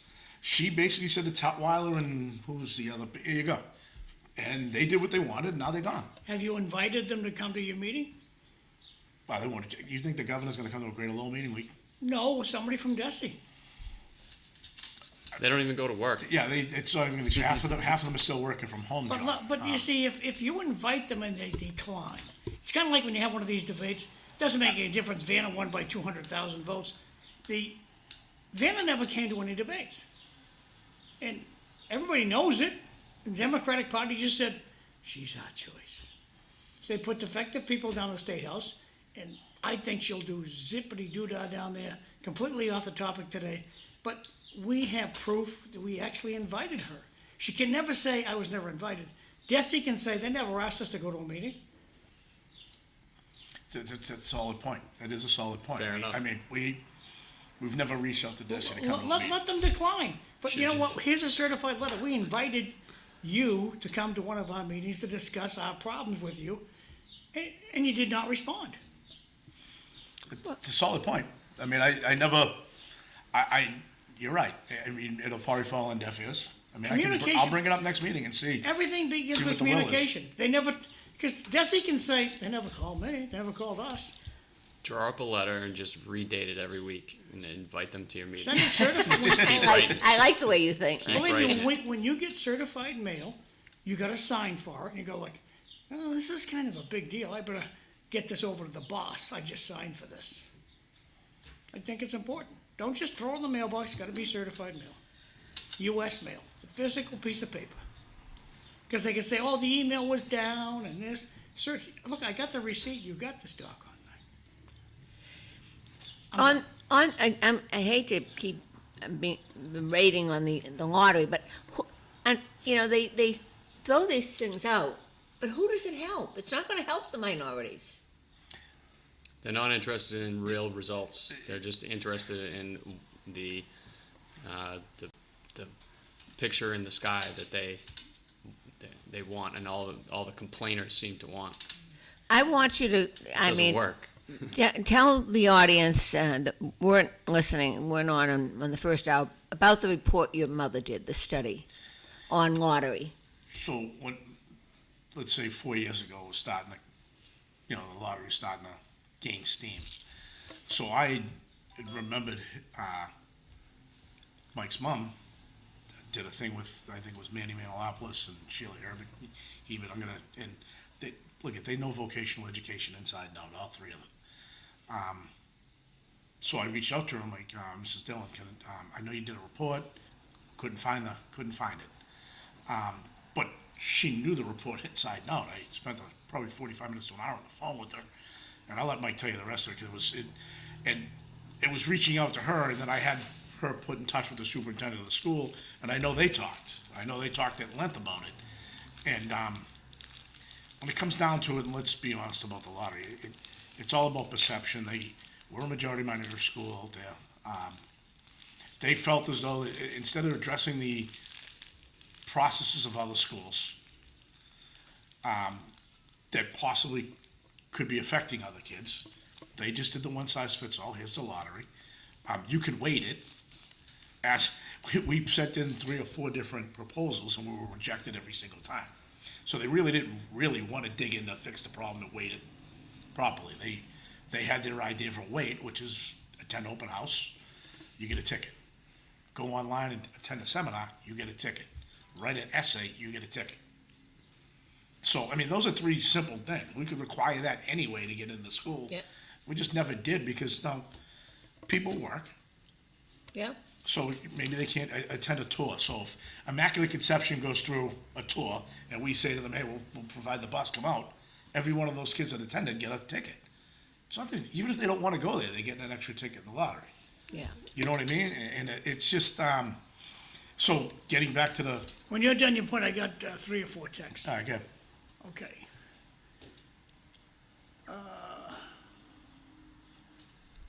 Don't forget about the other and near Fury's old bar that will be equal, but that's about parking. Tell the governor you are invited to visit a newcomer facility. She'll show up. Good point. And the city should dig a road under Middlesex and Appleton Street, the old lot overpass. That way traffic coming into the downtown won't have to stop at 4 sets of lights to get through one intersection. Interesting. It's all about proclaiming they hit the lottery, not about whether they passed or failed. Back over to you guys. Pass or fail is taken out of the equation. I mean, like Mike said earlier. Well, they had a lottery. Yes. And- Yeah. Well, what do you expect when nobody stays back, no matter what you do? I don't have to go to school at all. I'm getting promoted to the next grade. Yeah, we have summer school out there, and, you know, if they don't pass, they attend summer school, and they go to the next grade. Well- There's no more staying back. No. I don't think anybody Pathetic. stayed back. I The don't believe statistic, so. though, we gotta go back to that statistic Oh, that Mike your has mother it. did. Mike has That it great. It's a study Yeah. about the lottery. And this So is, this- by the way, Mike, yeah. Mm-hmm. so let me preface this. This wasn't one general year. This goes over time. And the 1 year he's talking about is actually a general year, but the study didn't just say, okay, we're gonna pick 1986. It went back straight through, Yeah. right? So I just want everybody to realize what he's talking about. It's not one specific year. We didn't pull it out of the hat. It's legitimate statistics. I was like, wow. It's shocking, and you know, when you hear these numbers, like you realize that it's not even a conversation. It's not this conversation that we're having right now. It changes everything about how you even look at it. And so this is late 80s, early 90s time frame, and they were looking at dropout rates, how many kids were failing as freshmen when they came into the Voc, and looking for a way to improve numbers at the Voc. Like, I mean, you want kids to be successful if they're going out there. So they started looking at their demographics. They had 600 kids accepted in this particular year from Lowell, right? They brought them out to the Voc as freshmen. Now the problem here is any one of those seats, right? Hold on. 600 freshmen in the class. 110 failed their freshman year. So 600 kids get accepted. They saw 110 kids failed. Now they were seeing this over and over again. They're like, we're bringing in 600 kids. 100 of them are failing. Those are not good numbers. So they're like, how can we change this, right? They looked at those 110 kids and they tracked their future progress. And my mother asked me, she's like, how many of the 110 kids that failed their freshman year at the Voc graduated from any high school at all after that. It absolutely shocked me when she told me that the number was 0. So this is at the time, and they had a lottery back then because they didn't have a huge waiting list. Now it wasn't like that big of a thing. They were just looking at how can we bring kids out here that are going to do better. Yeah. Because 1 in 6 failing, that's terrible. It's terrible numbers. It's a It bad becomes look. even more pressing now when we have a wait list that of a lot of kids that do want to go there. And so they looked at those numbers and they were like, 1 in 6 kids failing. That is absolutely crazy. And so they put in these minimum requirements. They're like, all right, well, if we're going to have 100 kids out here that not only are they not going to pass as freshmen, they're never going to graduate from high school, any high school. So after they fail out of here, they leave, they go back to Lowell High, they go to wherever they go to, Drake, Tingsboro, whatever school, they didn't graduate from high school. That is shocking, shocking. And so they put in this admission policy that, basically with minimum requirements, show up to school, don't call your teacher a bad word, right? Don't get suspended, and pass your classes, right? And the better you do in those areas, the more likely it is that you're going to get into our school. Well, wouldn't you know it, over the next 20, 25 years, they started to build a product that was what the Voc is today. And we used to call the Voc the joke. I was Right? again, I was Everybody a joke kid. remembers that. I was a joke kid. It was not your first choice. It was kind of where everybody else went. Kids that were not projecting towards college. Now we tell every kid they're going to go to college, but it's coming around, and people are looking at the Voc like kids are getting out of there and doing very well for themselves, and trade jobs are coming up, and we have a good thing going, and the state comes in and says, you guys have it too good. We got to pull you right successful. back down. No way. We can't have this policy, and they use discrimination as their pie in the sky excuse for how we can be better. But really, all we're doing is making things worse, because now we're taking more of those kids that we just talked about. And these are the numbers in education that nobody just wants to admit to up front. It's like, we can try to do our best and help every single kid, but when you hear that, man, out of 110 kids who don't pass their freshman year, none of them graduate from high school. None of them. That's shocking, and it changes the whole conversation that we're even trying to have, because people are still grasping on to, well, those kids deserve a chance and we need to help them. Yeah, well, we can help them, and we can do as much as we possibly can to get them through. And maybe some of them get a GED someday. But the fact of the matter is that those kids do not. And what we're doing with this lottery is now, we were telling those kids, listen, you're just not going to go to the Voc for the last 25 years or whatever, 30 years. Right. More than that now. I'm not even doing the math right. It's 30 to 35 years. 35 years. Right? We were just telling those kids that, listen, you're not going to come over here and get into the school at all. Right? And it built the product that we have now. But now what we're doing is we're going to throw more of those kids over in the Voc school, and like many people have made the argument that, like, we're going to put a blowtorch in their hand, and they're going to have a hammer, Which they're going to be Scissors and knives and razors. So here's where I'll put that to rest. So that's because more anecdotal. You put that to rest. You look at. I trust my staff and the administration out there to know. They're not just going to let you put a blowtorch in your hand if you're not qualified. But you brought They're up not a going to point. let you Fair run enough. a machine. No, listen, it's out there. Trust me. I see it, and I've addressed it, and you're just not going to. It's not going to happen if you're not going to be. Look at you know, in that classroom who's going to.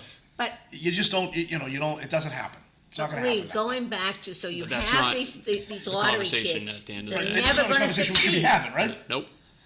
They're never going to succeed. So they're never going. They're going to be there, but they're not going to get the. Look, I agree with everything that was just said. I mean, I know how I voted. I had a parent call me and ask me how I can sleep at night. I said, with my head on the pillow, with my eyes closed. I know how I voted. You need to fix this. I tried. I can't do anything. Once that number's pulled, your student ID's pulled, that's where you are. I can't jump. I can't even, again, I couldn't jump people on the old list. I know. So I mean, people, social media, oh yeah, well, you could get your kid in there before. I'm like, well, how?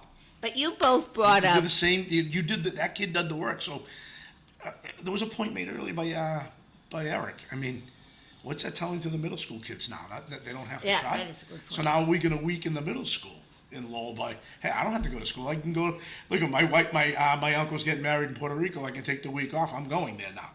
yeah. You know, whereas I stayed home to do the right thing, and now it doesn't matter. I want 5 mental health days now.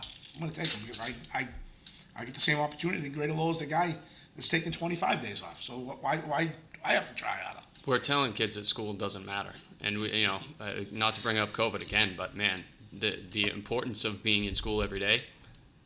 I take my kids out of school way more now. We've learned that school doesn't mean a damn thing.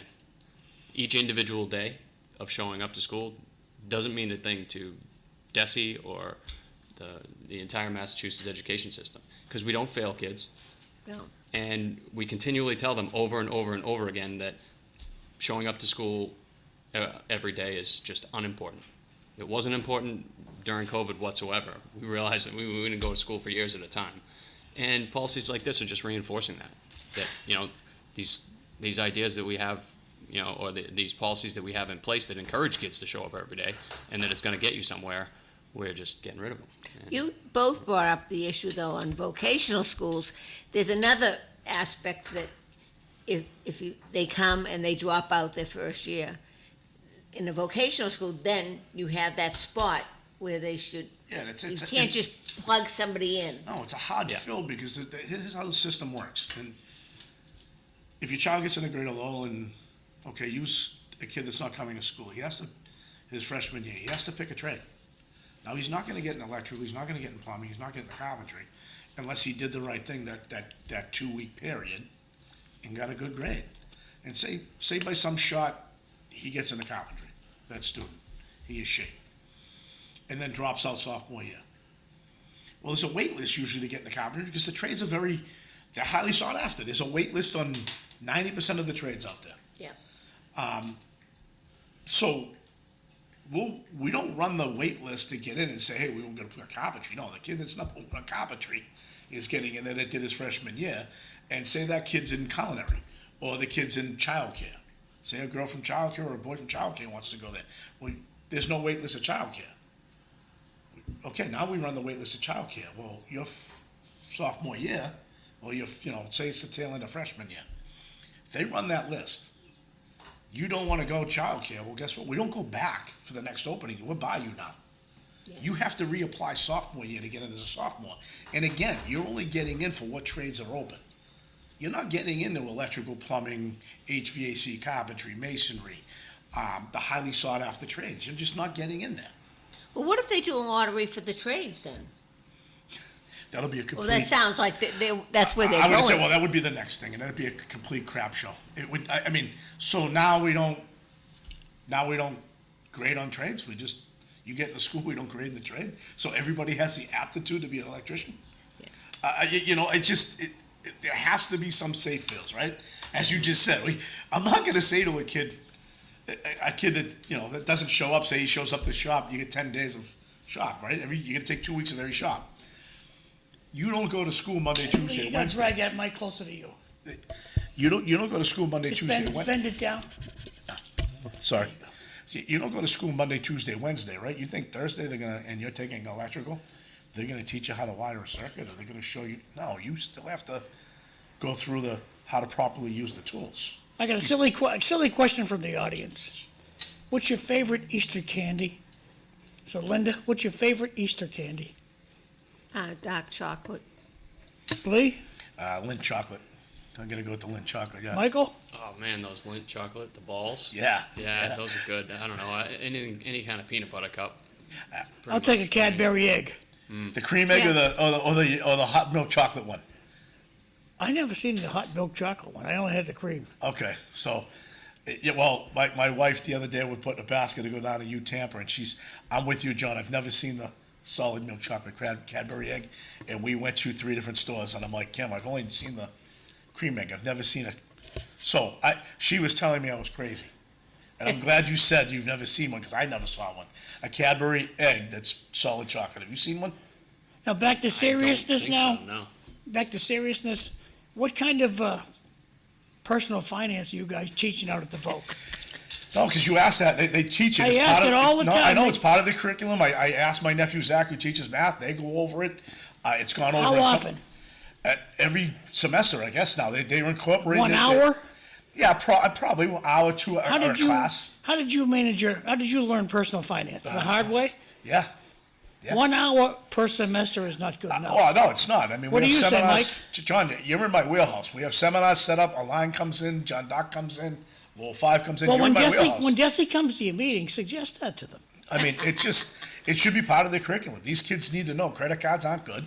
Small business. Yeah, I mean, they need to know, and like in that's part of marketing, right? The business trade, they learn that inside and out.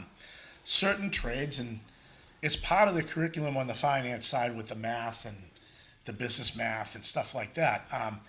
I think every school needs Which to be has better. to be better than normal public school. You guys are creating small business people Yeah. out there, and you don't teach them personal finance, and you wonder why they fail. But no, they do teach it. I just don't know the extent of it. And you hit me with this every time, and I ask, and then I slack off and don't get you an answer, and I'm going to get you an answer, because I agree with you. It has to be that curriculum. Ask your peers.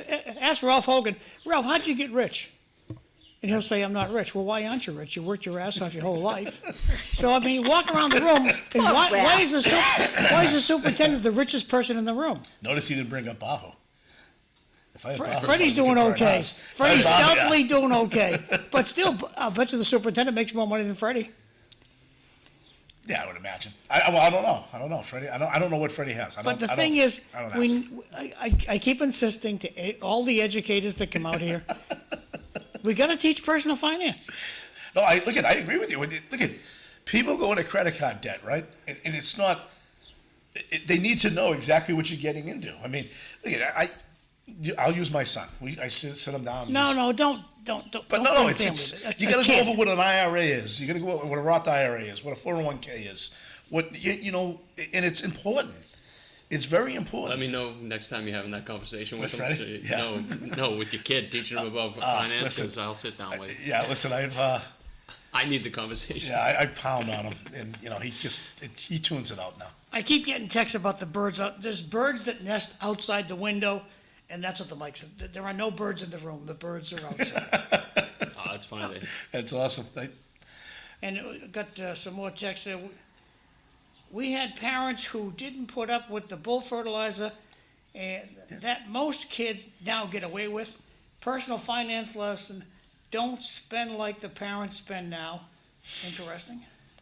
And the last one, thank you, Mr. McDonough, for always having knowledgeable guests, especially those two gentlemen on your show. You always provide a great community service, very informative show.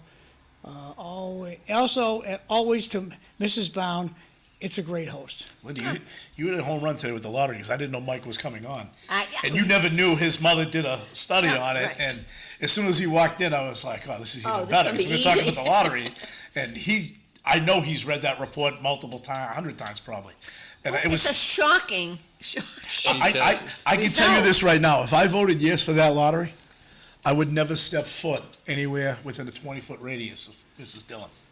I would not.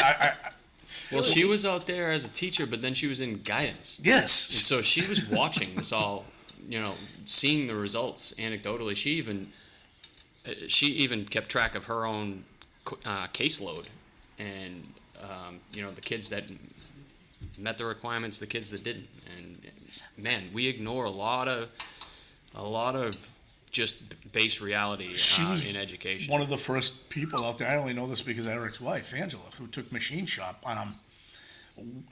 She started, I think, and correct me if I'm wrong here, women in non-traditional trades, and they had, they met once a month to go over, okay, this is the obstacles you're going to have, like a woman in carpentry. Now, you got to remember, this is 1980, 89, in the 80s. And women weren't in welding. Women weren't in carpentry. There were very few women. And his mother was part of it. I know I was at the school because, like electronics, the girls I were in electronics were like, why don't we get to go there? Well, Wang was hiring bazillion females to put circuit boards together, right? So it wasn't a non-traditional trade. Why does the girl across the hall from electrical get in there? Well, because they're going to go to a work site full of men. And this is very proactive if you think about it back in the 80s of saying this is the pitfalls you're going to run into on a job site. This is, what could happen. And that she put together, it was pretty, now looking back at it, it's like 40 years later, you're like, wow, it's way ahead of your time. I just got an issue from the audience, and I'm going to go around the room with an answer. What's the first thing you teach personal finance? Do you teach them that it comes with hard work first? Do you teach them how to pay their taxes, how to pay their cell phone bill? My answer to that is you teach them to work out of your pocket, not out of your credit card. You can't overspend. You got $25 in your pocket. You can't go spend $30. And you have to learn that. And that's a learnable skill. The guy by the name of Dr. Bill Johnson, he's one of Cliff's neighbors. He comes here like once a month. That's his doctorate is in that. And it's a learnable skill. So, Linda, what's the first thing you think they should teach a kid in personal finance? Well, exactly that. You can't overspend. You have to at some point realize. A credit card is your enemy. Yeah. That's what you have to teach them. Yeah, I don't care who you are. You can tell me you pay it off every month. Those are it's rare. That's you need to. You can't if you take in $500 a week, you can't spend $600. You need to be disciplined to stay under that $500. Yeah. And once you do, then the next step is okay. You try to take $50 of that or $25 of that and invest it in your future, such as, if your employer gives you a 401k match, you say it's 6%, 3%, 1%, you put that in because that's free money from them. But it's financial discipline. You can't overspend what you have. John, you hit the nail on the head. That's the first thing. First thing is get a job and do hard work and show up and get paid. The second thing is don't overspend what you don't have. Once you go to that credit card, you can tell me you're going to pay it off, but 7% of the people don't pay it off for the month. Credit card is your enemy. Don't forget it. I love people. I'm getting plenty of points on my credit card. You're paying for those points. They're not free. Now, Cisco Maldonado. I'm going to go to Mike in just a second. But Cisco Maldonado, I'm going to hold this up to the camera there. Come on now. Get up there. He brings his dog on the plane. That's awesome. You said to Puerto Rico? He flies in first class, and he pays for an extra seat to bring the dog on the plane. He's going to Puerto Rico. So, Mike, what do you think the first thing we teach the kids for personal finance? Well, credit cards are dangerous. I don't know if you've seen. Trying to think of the what they call it now, but basically just pushing off paying for small items. Yeah, like furniture, roofing. Klarna, you don't have to pay for a year. Yeah. 18 months. But what do they call it? Like BBA, or P? I'm not even sure, but the whole credit thing and not paying for things right now. Like you go to the store and instead of paying $12 for a burrito, you pay 4 payments of $3.99 for that burrito. So you're only paying $3.99 right now, but then you'll have scheduled payments on that your account. So that stuff is scary. But the credit card companies have you trapped because you got to build up your credit somehow, and they sell you on this you need a credit card early to build up your credit to make big purchases. Well, we have to teach the kids credit cards are just as bad as drugs. Yeah, no, they are, and they get you early, right when you're first starting at college or right getting out of high school. But the first thing is just budgeting. Anytime you talk to a financial advisor, the first thing they'll do is print out a chart and have you list all your expenses, your fixed expenses, what you spend on food every week, and really just lay that out. And because sometimes looking at it can change your whole perception of how you spend money. You realize that you are spending more than you have. I don't think you should get a credit card till you're 21. And they give it to the kid's first day in college. Yeah. And the bill goes to the college address. The mother has no idea the kid's blowing money. Oh, yeah. College campuses, Oh, that's They're that's sending you, they're having, people sign you up for credit cards, right? They suck you right in. That's dangerous. people Back over to it's only- Linda. It's only $500. Right, Mike? It's only Yeah. $500. Yeah. Oh my God, we only have 10 minutes left. Next thing you know, it's not 500, it's, $530. Mm-hmm. You make your minimum payment at $10 and now it's not $520. Are you going to stay on the school committee? No, this is it for me. I have 2 years left. I'll be, I don't say never. I mean, right now, this is it for me. I'm winding down. It's time for these young kids like Mike to come out to Greater Lowell. Well, There's an election coming up. I mean, we had a hard time. I would love to see Mike sit out there. I would love to I mean, see I Mike. asked him to sit out there when he was sitting at Lowell. You can ask him. I've asked him. I'm used to working for nothing. Well, yeah, you don't get paid out there, Mike. Yeah. And, I mean, there's no, and I'll be honest with you. Well, he didn't get paid in Lowell either. No, I know. He's, and that's why I laugh at the stuff some people throw. I mean, like last night I'm watching the city council meeting about the housing and the barrels. If you actually think my brother Eric goes out and takes these bitches, you're out of your mind. They get sent to him. Look, I'm an administrator on his Facebook page. He doesn't go out. What do you think? He's up 24/7? I mean, last night I was chuckling. We're not finding them. I mean, whatever. It is what it is. But getting back to your question, probably not. I don't think I'm going to. We just, we put Jill's retiring, the superintendent was probably the best thing that's happened to the school, except for Mr. Collins, obviously. She brought us to a great spot, and if I was going to do anything, I'd probably run for this state rep race right now. Oh, I like to hear. I mean, All right, so you're not leaving. No, Which state rep race? the one in the Highlands right now. If I was going to do something, Run against Sakari and Tara? Yeah, I would have to put a letter into Verizon to see if I could take a leave of absence. I wouldn't do it unless I could take a leave of absence. I mean, I've already sent the letter in. I can tell you guys that. I'm waiting back for a response. So Comments if- from the audience? That's very good news. Go ahead. Comments from the audience. But you have to remember, you're teaching the kids who aren't really making any money at the time of teaching. Can you reach them to delay gratification and be consistent, especially when saying it's not fun to spend? I would just tell that guy, you have to teach them that credit card is your enemy. Well, look at it. You got to set the foundation, right? We can't. I call it the Little Red Riding Hood theory. We just can't say, okay, we're going to give you sticks as foundation. You have to set them on a foundation and say, hey, this is what happens in real world life. You could go into Hawk, you file bankruptcy, you never get a house. I mean, you could eventually get a house when you come out of it. You have to tell them. It goes back to Mike with the kid in the classroom, just dropped in the class. You have to remove that kid, not the class. It's ass backwards. If we don't have our responsibility, John, you're right. It's our responsibility as a school to teach finance. It's a responsibility. Yeah. Yeah, well, because it's either that or it's a crash course when they are 21. Right, And they dig themselves in a hole. Right, you might not be able to recover. And then it may could not lead to even something be else. it may not even be good enough that you teach them prior to. Right. But at least they might know how to. How do you buy stuff? The kid will say, Ma, how do I buy stuff online? I don't have a credit card. I have to have a credit card. Nobody, you're going to have a debit card. Right. Sure. And that's how it works. I Well, mean, one of the audience suggests we take one pocket out of your pants, and that will help with personal finance. I don't see how that's going to work, but I told him that was silly. Yeah, it just reminded me that I want to get the school committee changed to a special municipal position. It's like what I was trying to do when I was there. Yeah.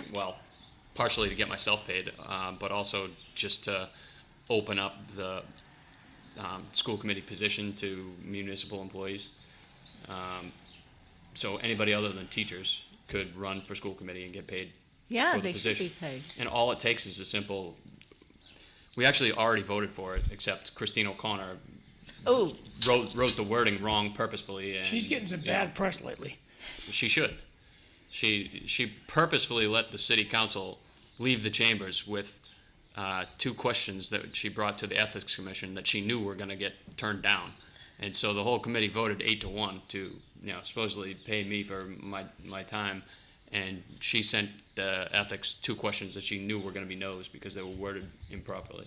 And so that's how that whole, I could have continued to fight it, but I just wanted nothing to do with fighting it.